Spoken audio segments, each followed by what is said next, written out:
On her 45th birthday, Eliza Kincaid woke to the gentle patter of rain against her bedroom window. The April showers had arrived early this year, washing away the remnants of winter and promising new beginnings. But for Eliza, the day held no promise of celebration. It was simply another Tuesday, another reminder of time passing without the milestones she'd once imagined would fill her life by now. She rose from bed, her fingers automatically reaching for the space beside her, empty for 3 years now since Daniel had left. The house was quiet, save for the soft patting of Gatsby, her aging golden retriever, following her into the kitchen. "Just you and me again, old boy," she murmured, scratching behind his ears. The morning routine was familiar. Coffee brewing, toast popping up, Gatsby's food measured carefully into his bowl. Eliza sat at her small kitchen table, overlooking the garden she had once tended with such care. Now it was overgrown, the rose bushes Daniel had planted for their 10th anniversary struggling beneath invasive ivy. Her phone buzzed with birthday messages. From her younger sister Rebecca in California, from colleagues at the publishing house, where she'd worked as an editor for 20 years, from a few loyal friends who remembered despite her tendency to downplay the occasion. She responded with practiced gratitude, assuring everyone she had lovely low-key plans, when in truth, she intended to spend the evening with a glass of wine and the manuscript she was currently editing, a romance novel ironically.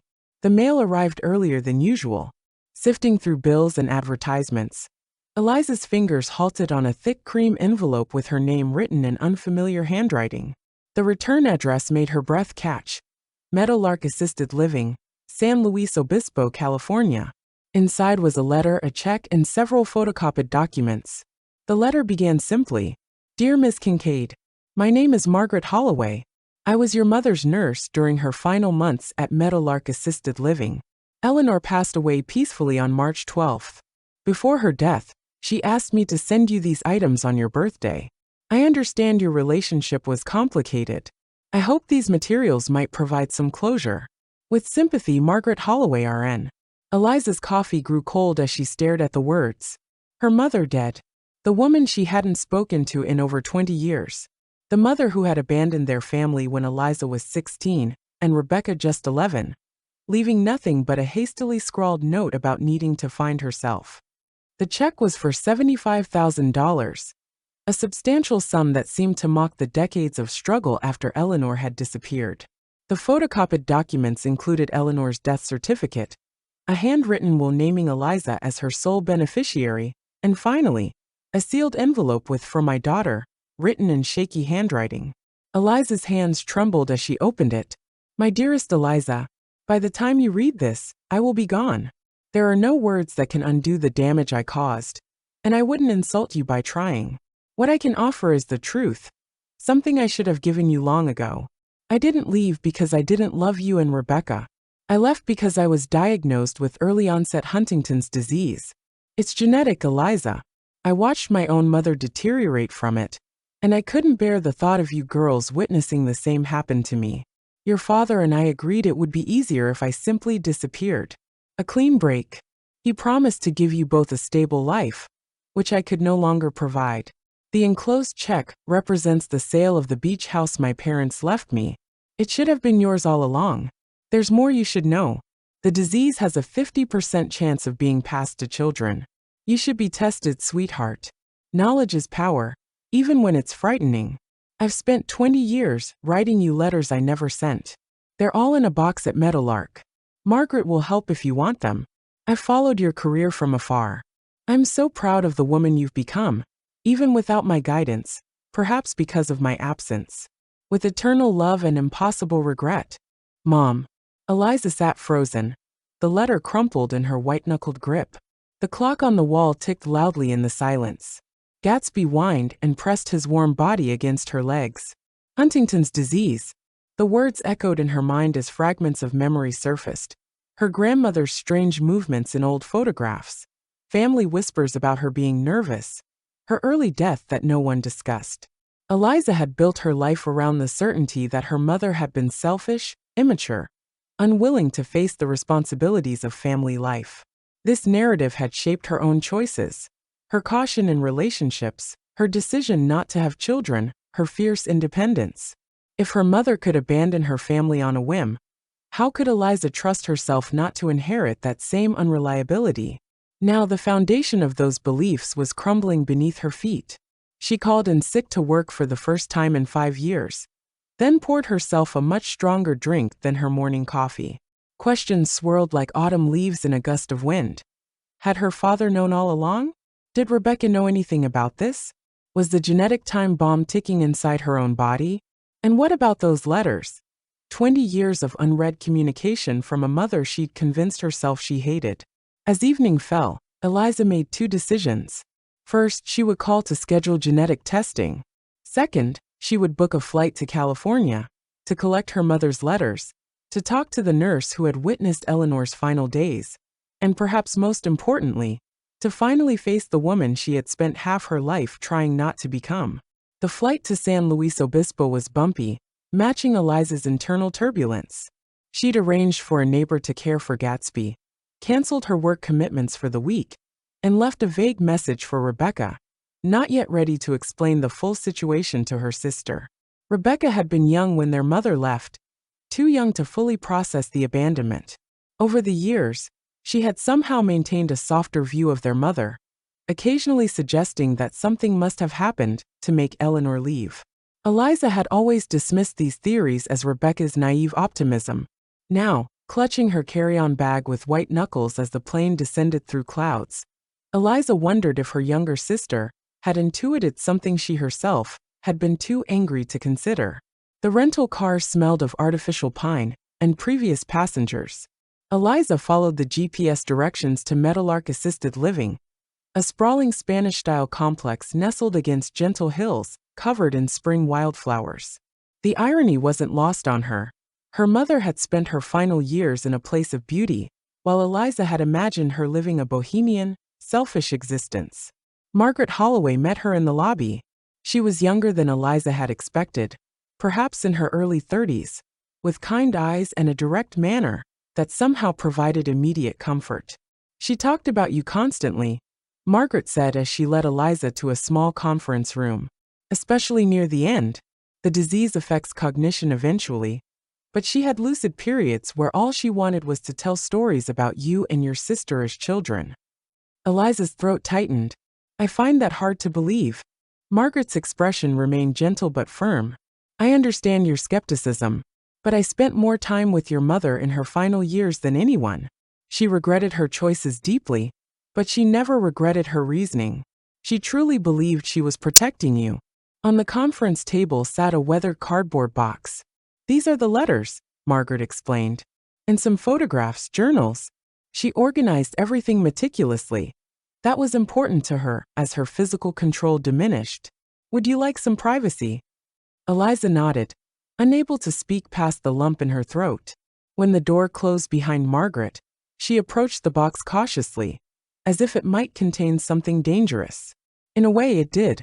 The letters were arranged chronologically, each in its own envelope with a date. The earliest was from May 1998, just 2 months after Eleanor had left. With trembling hands, Eliza opened it. "My darling Eliza, today you turned 16. I wonder if your father made you that chocolate cake with raspberry filling that you always loved. I wonder if you laughed today, or if the shadow of my absence darkened what should have been a celebration. The symptoms are still mild, occasional clumsiness, some twitching in my hands that others don't notice but terrifies me because I know what it means. The specialist says I might have 10 good years before things get truly difficult, but watching my own mother's decline, I know the cruelty that awaits. I saw a girl at the supermarket who had your same determined walk. For a moment I thought it was you, and my heart nearly burst from my chest. I miss you with an ache that never subsides. Forever your mother, Eleanor." Eliza read letter after letter. Some were pages-long, detailed accounts of Eleanor's life, her treatments, her fears. Others were brief notes seemingly written in moments of emotional overflow. There were birthday letters for every year, Christmas reflections, letters commemorating what would have been family anniversaries. Hours passed as Eliza absorbed her mother's parallel life, a life of increasing physical limitation but persistent maternal love. Eleanor had moved to California to be near specialized medical care.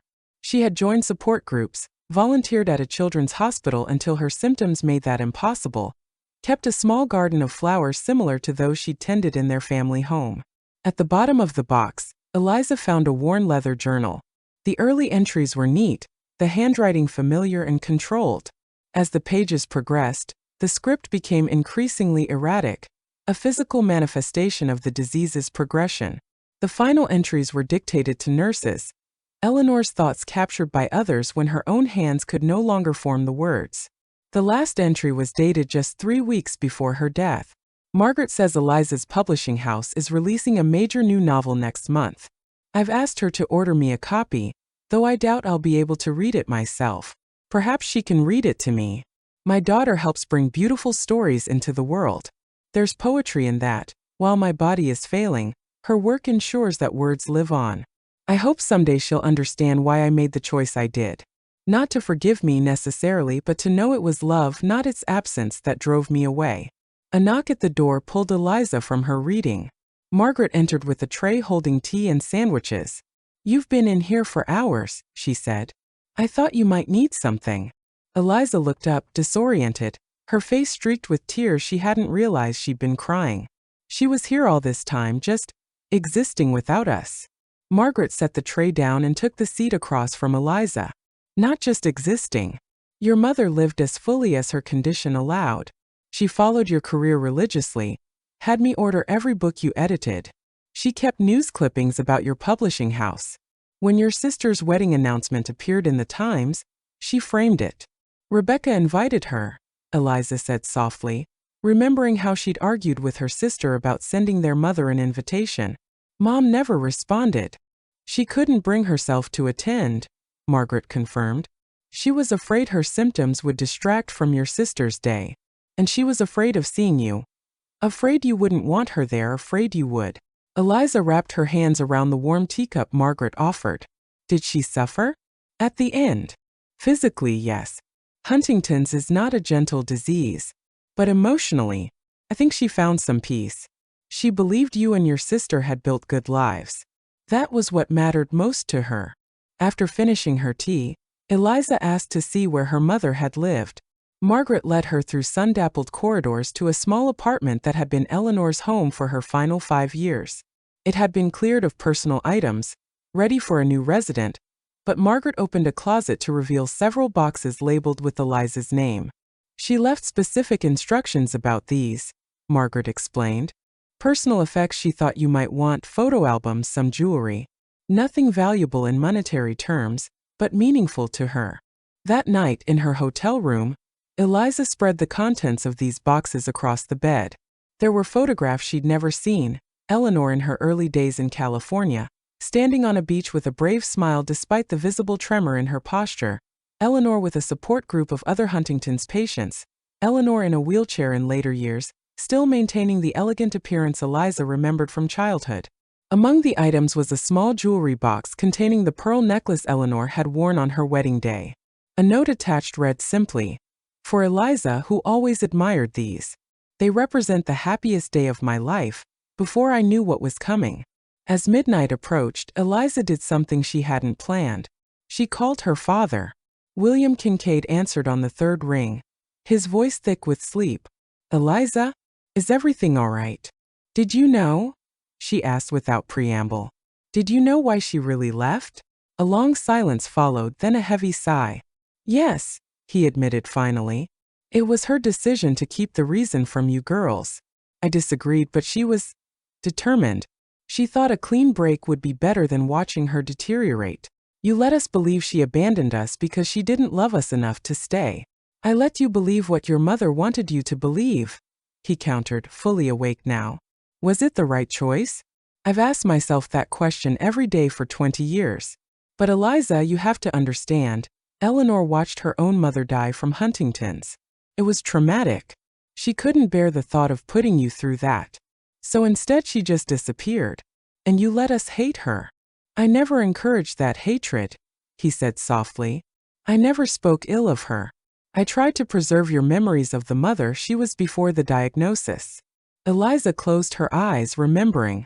It was true. Her father had never badmouthed Eleanor.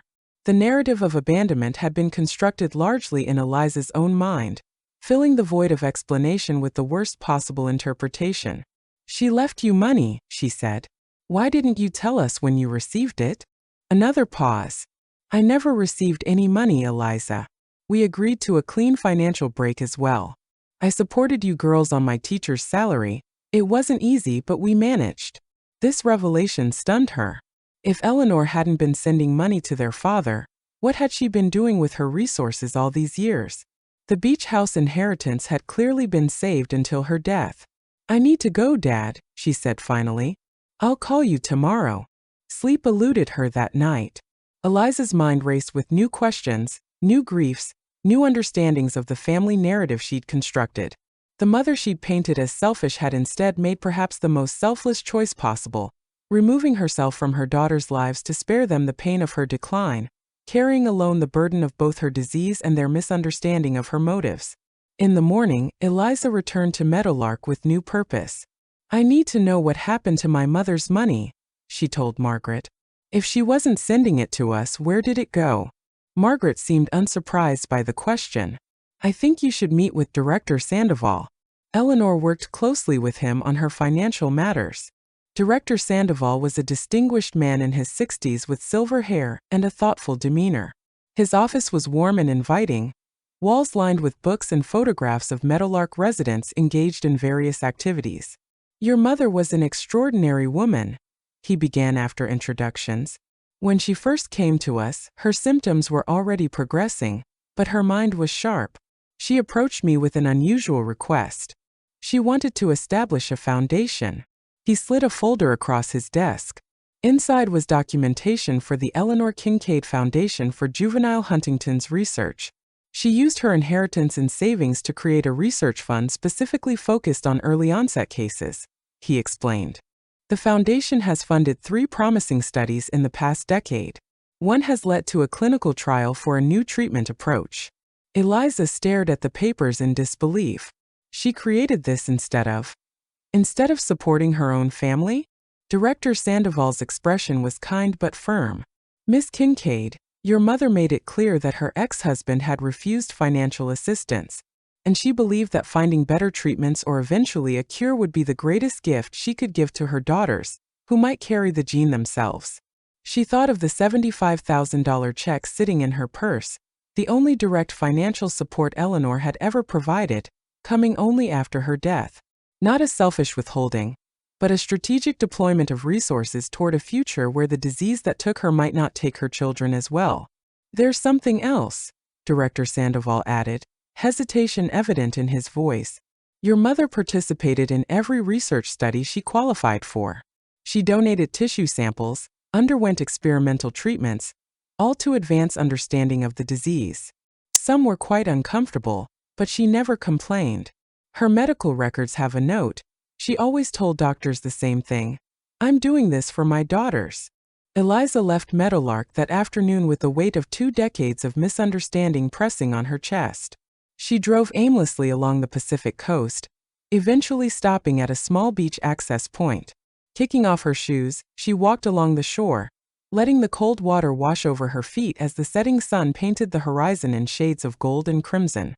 Her phone rang, Rebecca calling for the 3rd time that day. This time Eliza answered. Where are you? Rebecca demanded without preamble. Dad called me. He said you're in California and you know about Mom. Why didn't you tell me right away? I needed to process it myself first, Eliza said, watching a seagull dive into the waves. I'm sorry, Becca. I should have called. Is it true? About Huntington's? Yes. I've seen her medical records. And there's more, so much more. She told her sister everything, the letters, the foundation, the research participation. Rebecca listened in silence, occasionally sniffling, and Eliza realized her sister was crying. I always knew there had to be a reason, Rebecca said finally. No one just walks away from their children without something terrible forcing their hand. I didn't want to believe that, Eliza admitted. It was easier to think she was selfish than to imagine something had happened that was beyond anyone's control. Are you getting tested? Rebecca asked the question Eliza had been avoiding. I don't know yet. Are you? Yes, Rebecca said without hesitation. I have children, Liz. I need to know for their sake. The mention of Rebecca's children, Eliza's niece and nephew, whom she adored, brought home the generational implications of this discovery. This wasn't just about reinterpreting the past. It was about facing a future where the genetic legacy of Huntingtons might continue. I'll think about it, Eliza promised, though the thought filled her with dread. That night in her hotel room, she opened her laptop and began writing. Not the editorial comments on someone else's manuscript that had been her original plan for her birthday evening, but her own story. The story of a daughter who had misunderstood her mother's greatest act of love as the cruelest form of abandonment. The story of genetic inheritance, of fear, of families broken and perhaps, though the ending wasn't clear yet, somehow mended across time and absence. Eliza extended her stay in California. There was too much to process, too many threads of her mother's life to gather and examine. She called her boss at the publishing house, explaining the situation in halting words that couldn't capture the emotional complexity of her discovery. Take all the time you need, Martin had said, his voice gentle with understanding. Family comes first, especially in circumstances like these. Family. The word had always evoked complicated emotions for Eliza. Now it carried new weight, new questions. Who were they, the Kincaid women, when viewed through the lens of this shared genetic legacy? What did it mean for her identity to potentially carry the same disease that had shaped her mother's most defining choice? Rebecca flew in 3 days after their phone conversation, seeing her younger sister emerge from the arrival gate. Looking so much like their mother, it was sometimes painful. Eliza felt a rush of emotion she couldn't contain. They embraced in the middle of the small regional airport, holding each other as they hadn't since they were girls, when they clung together after finding their mother's farewell note. I brought photos, Rebecca said as they collected her luggage, and Mom's recipe book that Dad gave me when I got married. I thought we could look through them together. Eliza had rented a small beach cottage instead of remaining at the hotel. The cottage reminded her of family vacations from her childhood, when they would spend a week each summer at a similar rental in Cape Cod. Those had been happy times, before Eleanor's symptoms had begun, before everything changed. The sisters spent their first evening looking through Rebecca's photographs and sharing memories. Rebecca, with her more forgiving nature, remembered details of their mother that Eliza had forced herself to forget. The way Eleanor had sung off-key while cooking Sunday breakfasts, her habit of leaving little notes in their lunchboxes, how she had taught them both to identify constellations during summer camping trips.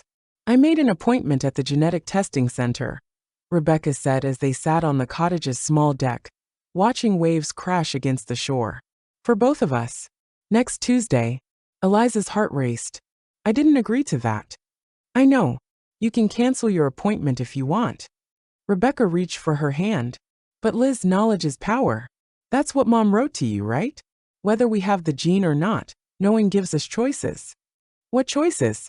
If I have it, I'll spend every day waiting for the first symptom. Every time I drop something or stumble, I'll wonder, is this it? Is this the beginning of the end? Rebecca's expression remained gentle but determined.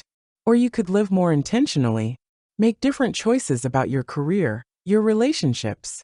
Maybe travel more, write that novel you've always talked about. Easy for you to say, Eliza muttered. You've already got the husband, the kids, the full life. And if I test positive, I'll have to tell my children they might carry the gene too, Rebecca countered. Don't pretend my situation is simpler than yours.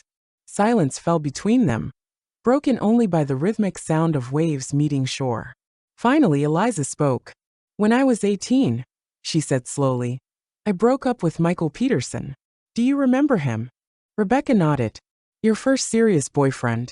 I thought you were going to marry him someday. I broke up with him because he started talking about our future, children, a home together. I told him I wasn't ready, that I was too young. But the truth was, her voice caught.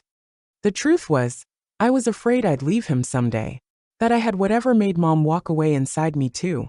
Rebecca's eyes filled with tears. Oh, Liz, I've structured my entire adult life around not becoming her, Eliza continued. No marriage, no children, a career I can control completely. And now I find out she left. because of a disease that I might have too. It's like some cosmic joke. Or a chance to reclaim the life you might have had, Rebecca suggested. If you test negative, you can let go of that fear. And if you test positive, well, at least you'll know the enemy you're facing. Mom faced it alone because she chose to. You don't have to make the same choice. The next morning, they visited Meadowlark together. Margaret showed Rebecca the box of letters, the photograph albums, all the artifacts of Eleanor's life apart from them. While Rebecca read through their mother's words, Eliza met again with Director Sandoval to learn more about the foundation Eleanor had established. The most promising research is happening at UCSF, he explained, showing her reports from various studies. Your mother's foundation has contributed to the development of a new therapeutic approach using modified stem cells. It's still experimental, but initial results show it might slow progression significantly. Too late for her, Eliza observed. Yes, but perhaps not for others. That was always her focus, the future, not her own situation. He hesitated, then added, she spoke often about her hope that if either of her daughters inherited the gene, treatments would be available that weren't options for her. Later, Margaret took them to the small memorial garden where Eleanor's ashes had been scattered, according to her wishes. A simple stone bench bore a plaque with her name and the dates of her life, along with a quote, "Love makes the most difficult choices possible." Rebecca knelt by the plaque, touching the engraved letters of their mother's name. I wish we could have said goodbye, she whispered. She wouldn't have wanted you to see her at the end, Margaret said gently. The disease takes so much dignity in its final stages. But that was her choice to make, not ours, Eliza said, surprising herself with the edge in her voice. She decided what we could handle. She always decided. Yes, Margaret acknowledged. Your mother was determined to protect you both, sometimes to a fault. But Eliza tried to understand. She watched her own mother deteriorate. Her memories of that time haunted her entire life. That evening, Eliza finally opened one of the photo albums they'd collected from Meadowlark. Inside were photographs she'd never seen. Eleanor with her own mother, Eleanor as a teenager standing beside a hospital bed where her mother lay, looking frail and distant. The final pages contain newspaper clippings about Huntington's research, carefully preserved and dated. She was searching for answers her entire life, Rebecca observed, looking over Eliza's shoulder. For herself, for us. She should have told us the truth, Eliza insisted. We deserve to know. Would you have understood at 16? Would I have understood at 11? Rebecca's question hung between them. I'm not sure I would have. And by the time we were old enough to understand, too many years had passed. She probably thought we'd never forgive her. Eliza thought of Daniel, her ex-husband. Their marriage had ended because of her inability to fully trust, to fully commit. Always holding something back. Always ready for abandonment because that's what she'd learned relationships led to. How different might her life have been if she'd known the truth from the beginning? Tuesday arrived with fog hanging low over the coastline. The sisters drove in silence to the medical center where their appointments were scheduled. In the sterile waiting room, Rebecca reached for Eliza's hand. Whatever happens, she said softly, we face it together. No more secrets in this family. The testing process was surprisingly simple: blood drawn, forms signed authorizing the laboratory analysis. Results would take approximately 2 weeks. What will you do? Rebecca asked as they walked back to the car. If your test is positive? Eliza had been asking herself the same question for days. I'm not sure yet, but I think I want to get involved with Mom's foundation. Continue her work. Rebecca smiled. She'd like that. And you? What will you tell the kids? The truth in age-appropriate ways. Jackson is 12 now, old enough to understand genetics in basic terms. Emma's only 8, so we'll keep it simpler for her. But I won't lie to them. That's the lesson in all this, isn't it? Secrets may seem protective, but they cause their own kind of damage. That afternoon, they visited the beach Eleanor had mentioned in several of her letters. A quiet cove where she had often gone to think, to write, to grapple with her fears and regrets. The sisters removed their shoes and walked along the water's edge, occasional waves washing over their feet. Do you remember how Mom used to collect heart-shaped rocks? Rebecca asked suddenly. She had that bowl of them on her dresser. Eliza nodded, the memory surfacing from where she'd buried it. She said they were reminders that love is found in the most ordinary places, if you know how to look. They began searching the shoreline, eyes scanning the wet sand and pebbles. Rebecca found the first one, a small gray stone with an almost perfect heart shape. Eliza discovered another, larger and rougher but still distinctly heart-like in form. By the time sunset painted the sky in brilliant oranges and pinks, they had collected 7 heart-shaped rocks between them. Standing at the water's edge, Eliza held hers in her palm, feeling their weight, their solidity. "I think I understand now," she said quietly, "why she collected these. They're like love itself, natural but imperfect, formed by pressure and time." Rebecca nodded, her eyes reflecting the dying light. "What do you want to do with them?" Eliza thought for a moment, then waded deeper into the water until it reached her knees. With a deliberate motion, she tossed her stones one by one into the deepening darkness of the ocean. "Letting go?" Rebecca asked, joining her. "Not exactly," Eliza replied. "More like returning them. Mom found comfort here. Maybe these belong in this place, in the same water she looked at when she wrote to us." Rebecca released her own stones, watching them disappear beneath the surface with barely audible plunks. The sisters stood together as twilight deepened into night, the first stars appearing overhead, the same stars their mother had taught them to name so many years ago.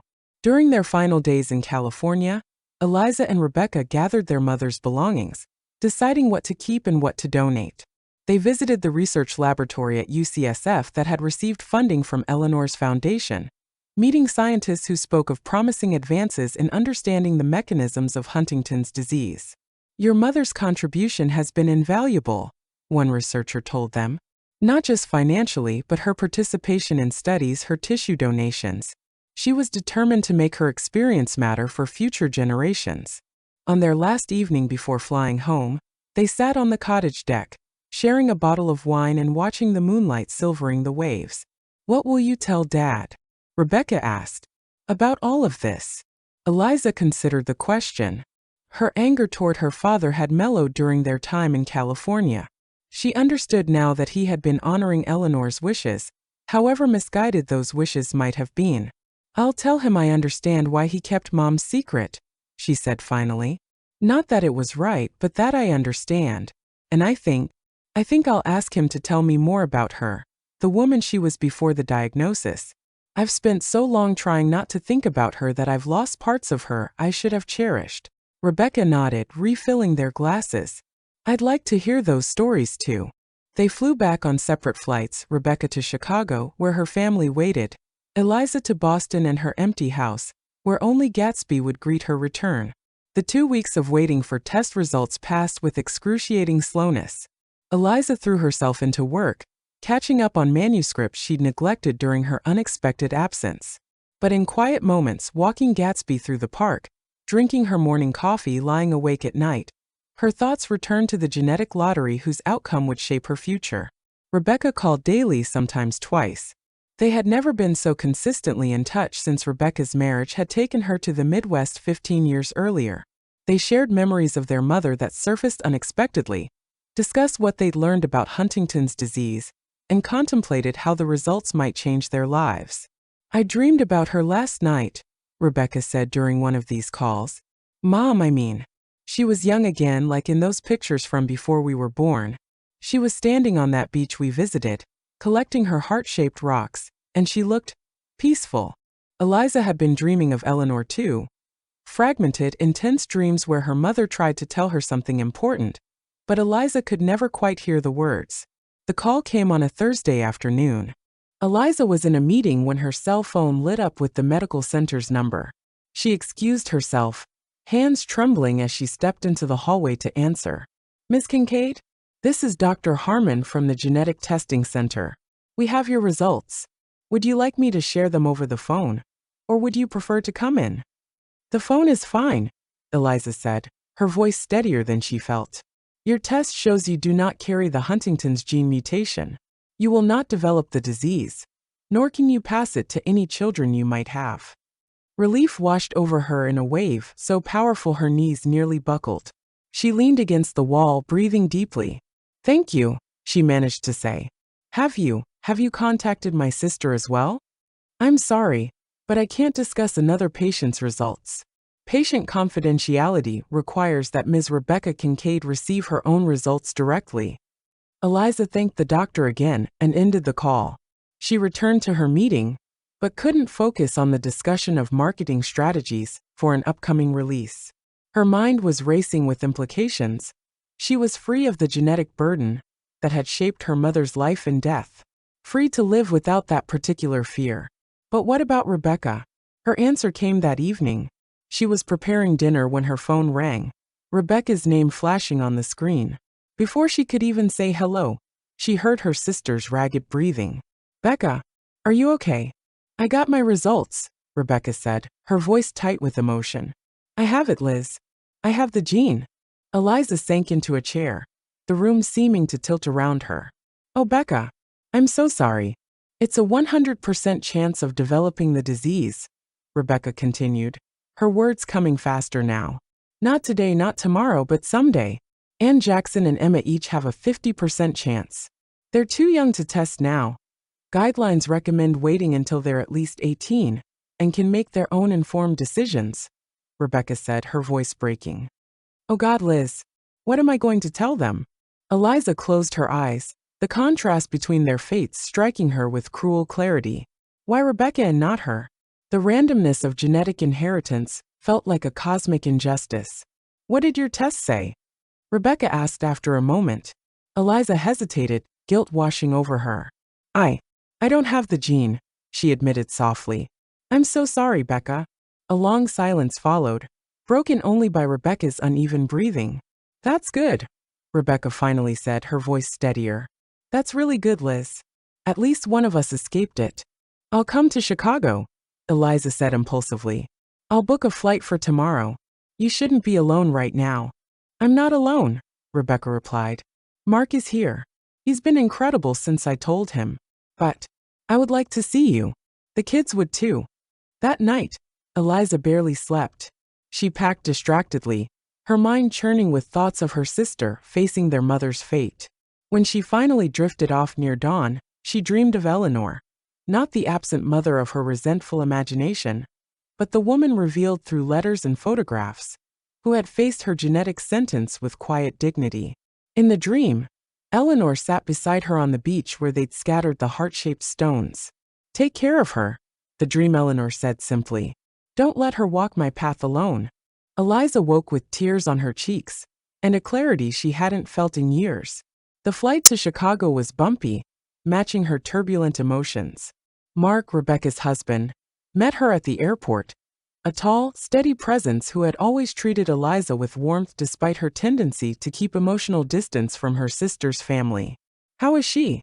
Eliza asked as they navigated the airport parking garage. Processing, Mark replied, his normally cheerful face solemn. You know Becca, already researching everything, making plans, thinking about the kids. He paused, running a hand through his graying hair. She's the strongest person I know, but this is a lot. At Rebecca's suburban home, Emma, now a lanky 8-year-old with her mother's eyes, rushed to greet her aunt with unabashed enthusiasm. Jackson, at 12, offered a more restrained hello, but his tight hug betrayed his need for family connection. Rebecca looked exhausted but composed, already moving into the practical management phase of her crisis. On the kitchen table lay printouts about Huntington's disease, information on clinical trials, and a legal pad filled with her meticulous handwriting. I've been making lists, she explained as they sat together after the children had gone to bed. Things to do now, things to consider for the future. The genetic counselor said I probably have at least 10 good years before symptoms might start, maybe longer with the new treatments being developed. Just like Mom, Eliza murmured. Yes, except I won't disappear. Rebecca's gaze was direct, challenging. I won't make that choice, Liz. My family deserves better. Mom thought she was protecting us. I know. And in her position, with what she knew then, maybe I would have made the same choice. Rebecca sighed, her shoulders dropping. But we know better now. There are support systems, treatments that might slow progression. And most importantly, there's truth. My children will know exactly what's happening if and when symptoms appear. Over the next few days, Eliza witnessed the remarkable resilience of her sister's family.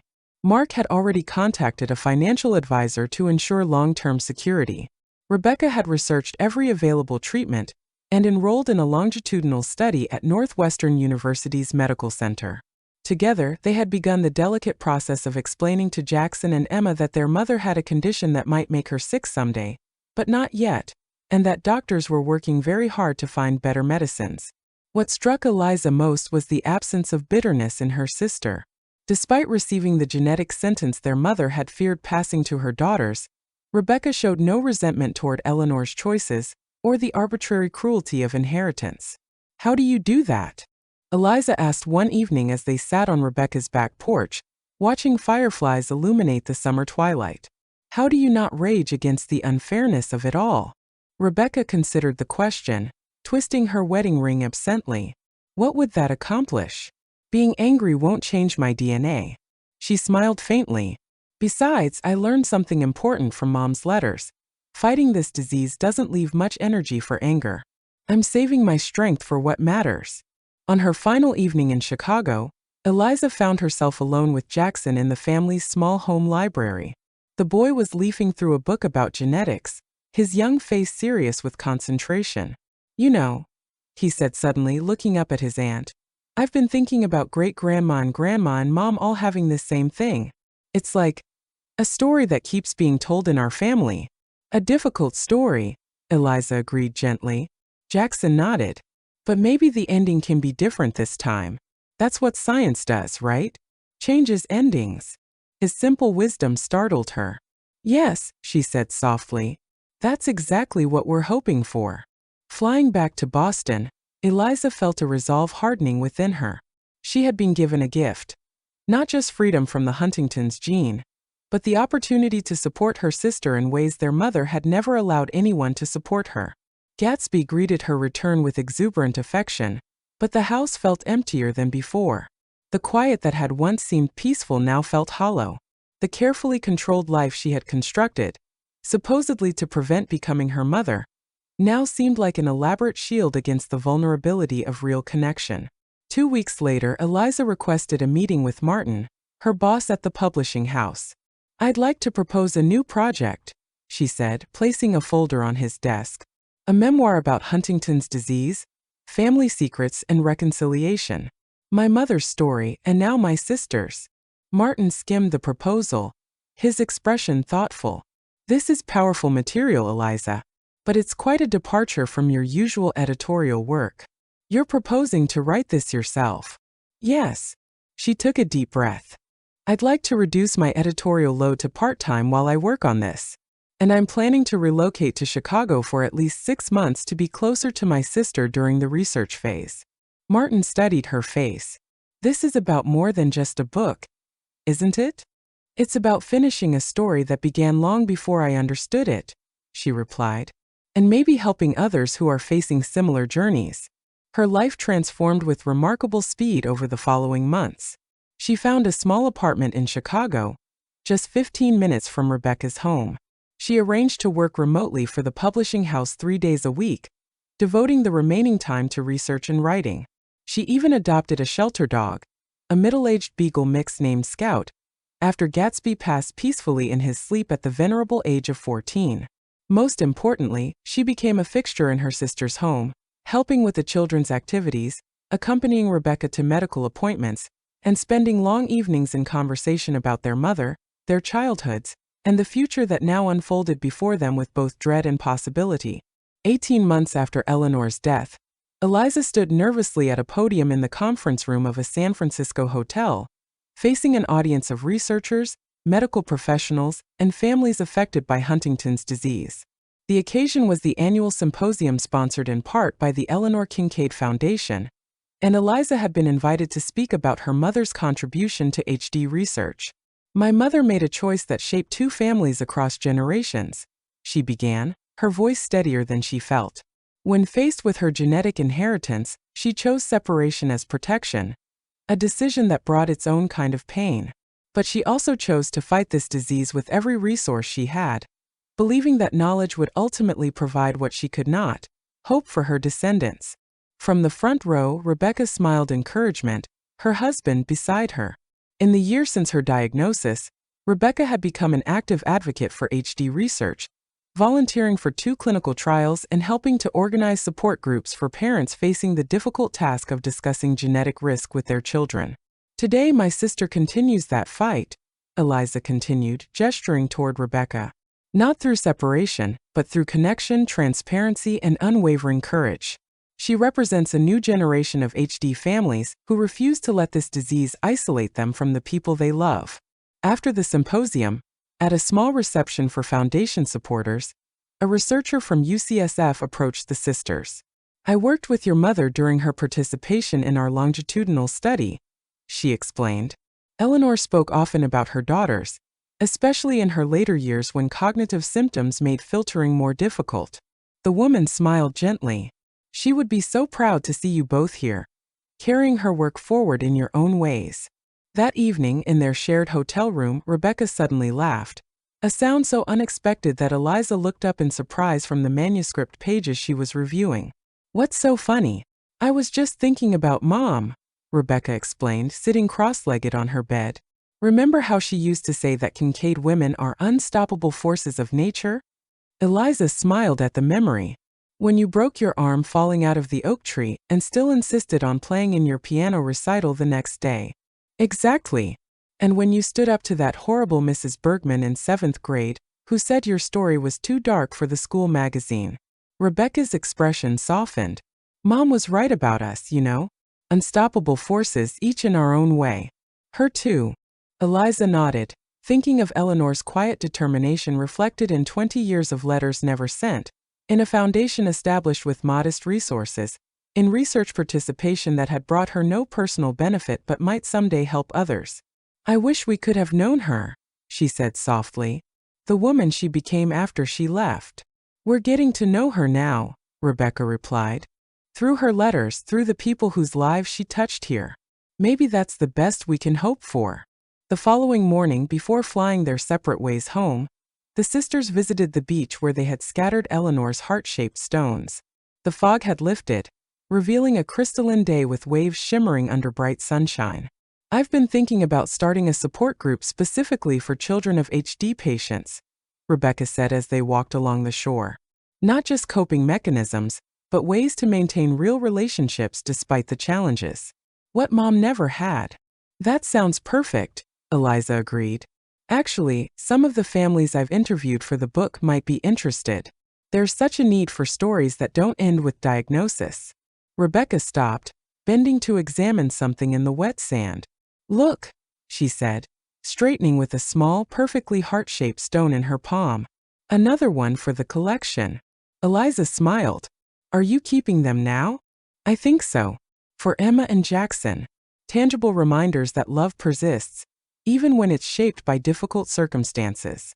She slipped the stone into her pocket. What about you? Have you called Daniel yet? The question caught Eliza off guard. She had mentioned her ex-husband only once, during a late-night conversation about relationships affected by their mother's absence. She hadn't expected Rebecca to remember, much less press the issue. No. That chapter is closed. Rebecca gave her a knowing look. Is it?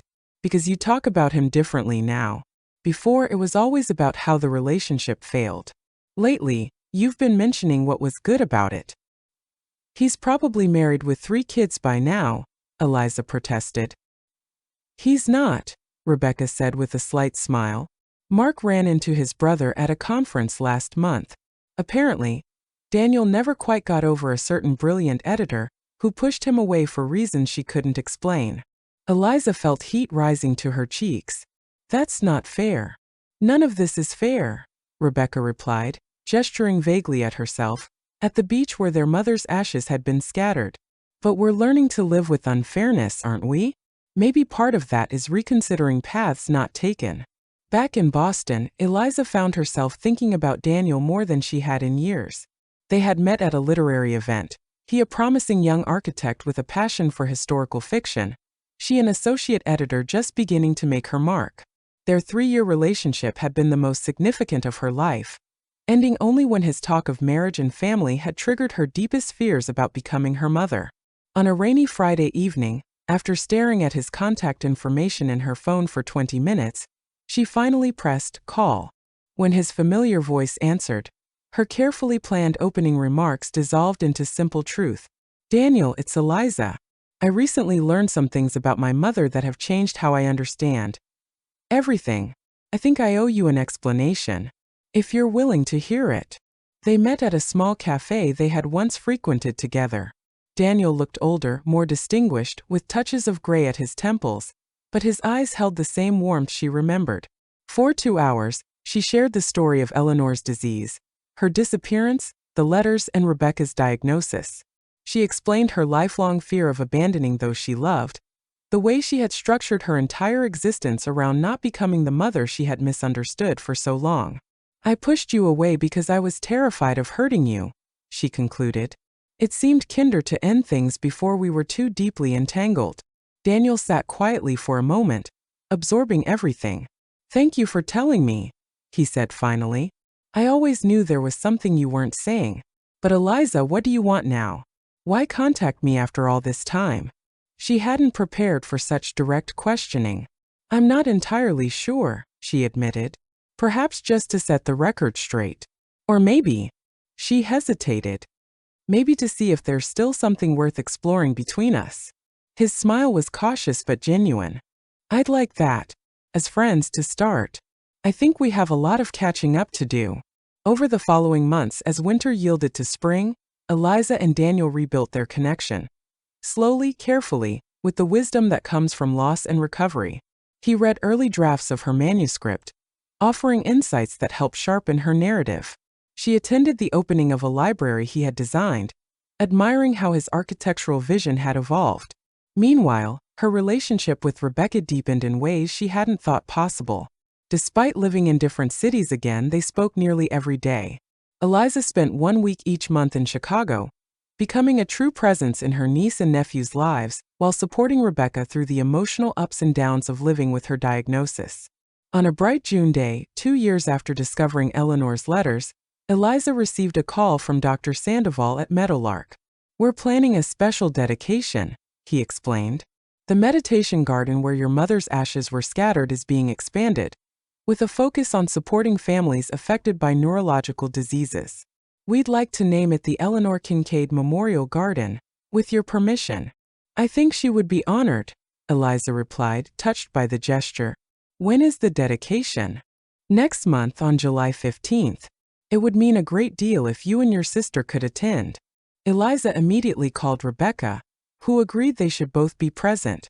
"And the kids should come too," Rebecca added. "It's time they connected with this part of their heritage." The ceremony was small but meaningful, attended by Meadowlark residents, staff who had cared for Eleanor, researchers she had worked with, and, most poignantly, other families affected by Huntington's disease.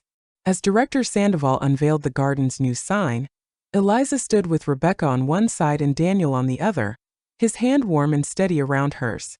12-year-old Emma leaned against her mother, while 14-year-old Jackson stood tall beside his father, looking thoughtful as he often did when processing complex emotions. "Eleanor Kincaid chose this place as her final home," Sandoval said, addressing the small gathering. "But more importantly, she chose to transform her personal struggle into a legacy of hope. This garden represents that legacy, a space where beauty persists despite difficulty, where community replaces isolation, and where future generations might find both solace and strength." After the ceremony, as others mingled over refreshments, Eliza, Rebecca, and the children walked through the newly expanded garden. Paths wound among flowering plants selected for sensory stimulation, important for late-stage neurological patients. Benches offered resting places beneath shade trees. A small water feature created gentle, soothing sounds. "It's beautiful," Rebecca said softly. "Peaceful in a way Mom probably needed." Emma had wandered ahead, exploring with the natural curiosity of her age. Suddenly she called out, "Look! Is this Grandma?" The others joined her beside a small memorial wall where photographs of former Meadowlark residents had been mounted. Eleanor's picture, taken perhaps 3 years before her death, showing a woman with facial expressions beginning to stiffen from HD but eyes still bright with intelligence, was displayed alongside a brief biography noting her contribution to research. Jackson read the text aloud. Eleanor Kincaid, 1957 to 2022. Mother, patient advocate, research participant, founder. Her courage continues to advance our understanding of Huntington's disease. He looked up at his mother and aunt. That's a good legacy, isn't it? It is, Eliza agreed, her throat tight with emotion. But it's incomplete. That evening, she opened her laptop and added a new section to the final chapter of her manuscript. My mother's story didn't end with her death, just as it didn't begin with her diagnosis. The narrative continues through my sister, facing her genetic inheritance with the courage our mother would recognize and applaud. It continues through Rebecca's children, who may or may not carry the gene but who certainly carry Eleanor's determination and resilience. It continues through the researchers building upon knowledge gained partly through my mother's participation in studies she knew would not help her personally. And it continues through me, the daughter who inherited my mother's creativity and stubbornness but not her disease, the daughter who spent 20 years misunderstanding her greatest act of love, the daughter who now uses words to bridge the silence she left behind. The path my mother chose was lonely by design, shaped by fear and limited options. My sister walks a different path, one illuminated by openness, supported by medical advances, and shared with those she loves. And I walk a third path, that of witness, chronicler, and connector, binding together the fragments of our family story. In the end, perhaps there is no forgotten path, only temporarily invisible ones, waiting to be rediscovered when we are ready to see them clearly. 5 years after Eleanor's death, Eliza stood in a bookstore in San Francisco, heart-pounding as she prepared for her first public reading from The Inheritance, a memoir of secrets, science, and second chances. The book had been published to critical acclaim 3 months earlier, praised for its unflinching examination of family dynamics shaped by genetic disease and its hopeful perspective on scientific progress. Daniel stood in the back of the crowded room, giving her an encouraging thumbs up. They had married the previous year in a small ceremony on the beach near Eleanor's former home, Rebecca serving as maid of honor. Their relationship had evolved with intentional slowness, both aware of the weight of past misunderstandings and determined to build something more resilient this time. As Eliza read selections from her memoir, she noticed a young woman in the front row listening with particular intensity. Perhaps 30, with dark hair twisted into a messy bun, she leaned forward during the passages about genetic testing, nodding occasionally as if confirming something she already knew. During the question and answer period, this woman raised her hand. "My mother was diagnosed with Huntington's last year," she said, her voice steady despite the difficult subject. "I'm trying to decide whether to get tested myself. Did your sister ever regret knowing her status?" "Rebecca says knowledge gave her power," Eliza replied honestly. "Not over the disease itself, but over how she would live with its possibility. She's had 7 good years since her diagnosis, participating in 2 clinical trials that have shown promise in slowing progression. Most importantly, she's been able to prepare her family while also fully living her life." The young woman nodded thoughtfully. "Thank you. That helps." After the event, as Eliza signed books, this same woman approached again. "I wanted to tell you how much your story means to me," she said. "My mother, like yours, tried to hide her symptoms for years. By the time we understood what was happening, communication had become difficult. Your book helped me see her choices with more compassion." "That means a great deal to me," Eliza replied, touched by the connection. "This disease isolates families in so many ways. Breaking that isolation was one of my main goals in writing the book." Later that night, in their hotel room, Eliza shared this interaction with Daniel. "It's strange to think of our family's pain becoming useful to others," she mused. "But each time someone tells me the book helped them understand their own situation, I feel like Mom's choice to leave has finally found meaning beyond itself."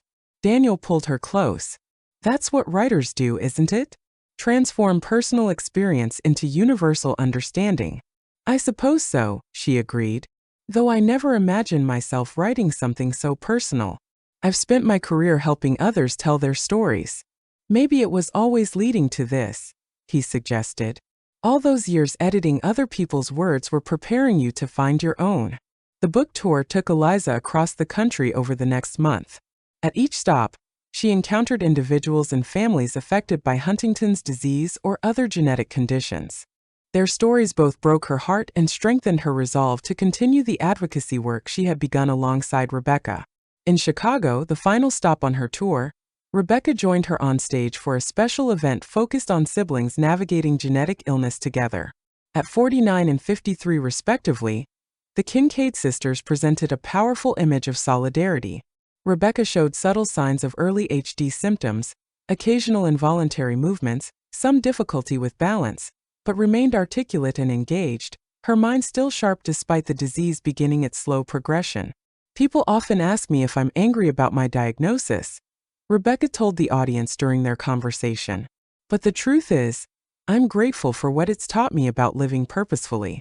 My mother lost 20 years with her daughters because she couldn't imagine a way forward that included both her disease and her family.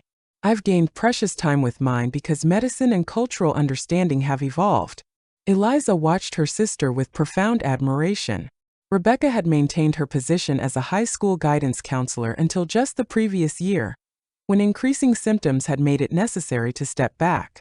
But she had immediately channeled her professional skills into developing resources for teenagers with parents facing HD, creating a support network she wished had existed when she and Eliza were young.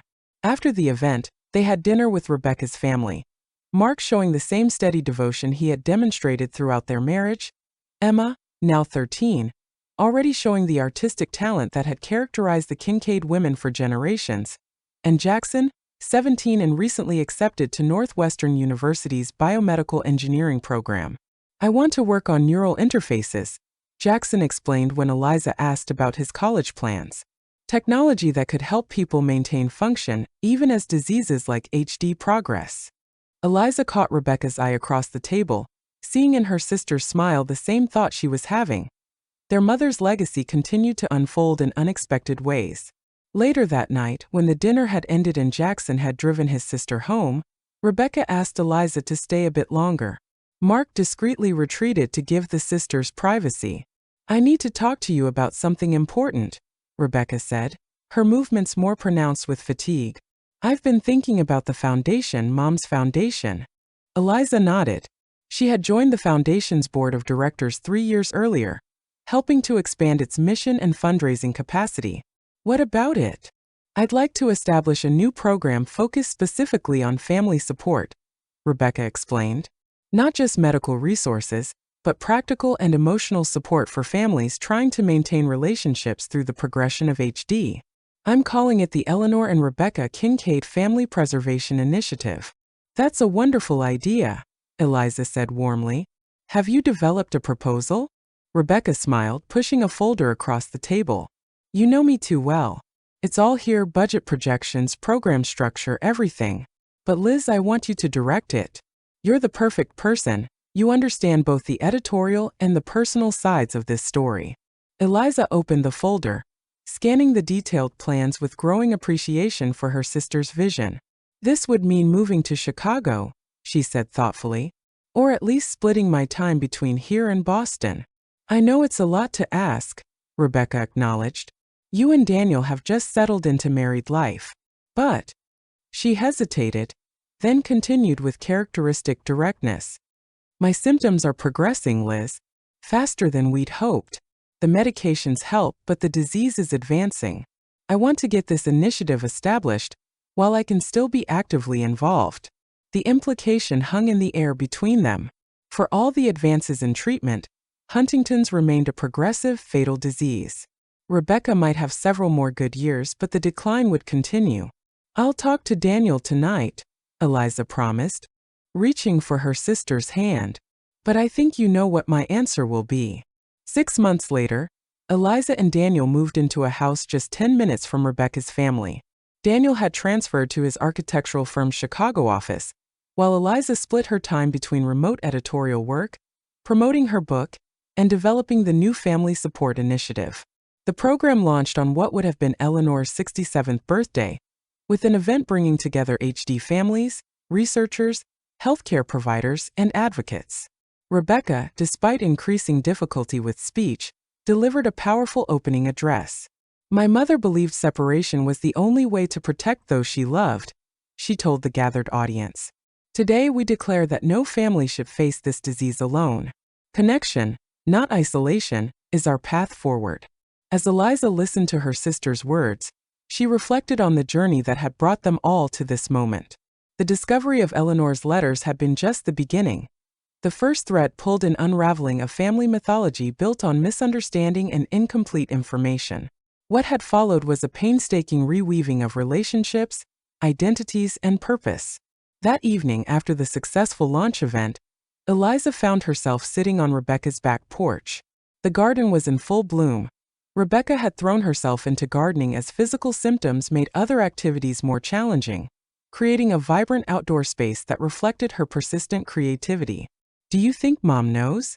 Rebecca asked suddenly, looking up at the emerging stars. "About all of this? The book, the foundation work, Jackson's research interests?" Eliza considered the question. She had never been particularly spiritual, but the past 7 years had taught her that connection transcended expected boundaries. "I think she hoped," she replied finally. "All those letters she wrote without sending, they were acts of faith that someday we might understand. That's a kind of knowing that exists beyond the physical." Rebecca nodded, satisfied with this answer. "I've been writing letters too," she admitted. "To Emma and Jackson, for when I can't tell them things directly anymore. And to you." Eliza felt tears springing to her eyes. Following in Mom's footsteps after all. "With one important difference," Rebecca said firmly. "Mine will be delivered while the recipients can still respond. No 20-year gaps in our family's conversation. Not anymore." In the years that followed, Rebecca's condition progressed with the relentless patience of genetic disease. The medications and therapies available through clinical trials, some funded in part by Eleanor's foundation, helped manage symptoms and maintain quality of life longer than might have been possible for Eleanor's generation. But the underlying progression continued. As Rebecca's needs increased, Eliza found herself stepping into a caregiver role she had once resented her mother for avoiding. The difference, she often reflected, was choice. She had chosen this path with full knowledge and open eyes, just as Eleanor had chosen differently based on her own understanding and the limited options of her time. When Jackson received his PhD in biomedical engineering 10 years after Eleanor's death, his dissertation acknowledgments included 3 generations of Kincaid women. "To my grandmother Eleanor, whose disease inspired this research, to my mother Rebecca, whose courage in facing the same condition showed me the human side of scientific questions, and to my Aunt Eliza, who taught our family that understanding the past is essential to changing the future." That same year, Emma, now 23 and pursuing a master's degree in genetic counseling, chose to undergo testing for the HD gene. Unlike her brother, who had decided to wait, Emma wanted certainty before making major life decisions.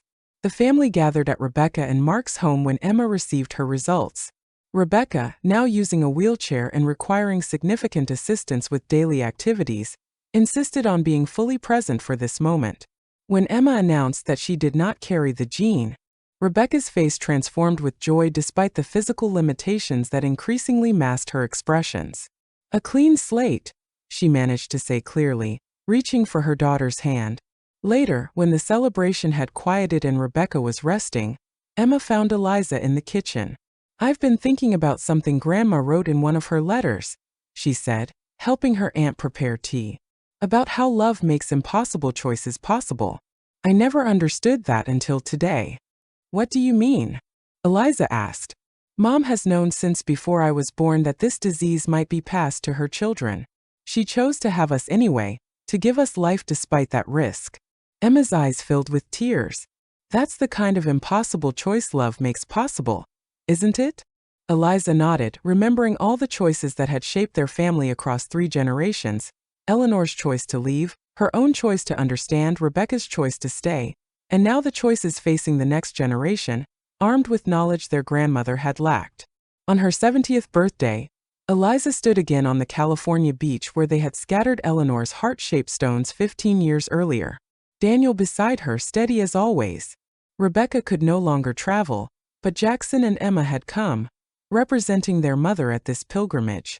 I've been thinking about circles, Eliza told them as they watched the Pacific waves rolling endlessly to shore. How we sometimes need to travel great distances only to return to understandings that were available all along. Like what? Emma asked, her arms wrapped around herself against the ocean breeze. Like the fact that love persists even when everything else fails, Eliza replied. Your grandmother believed she was protecting us by leaving. I believed I was protecting myself by never fully committing to relationships.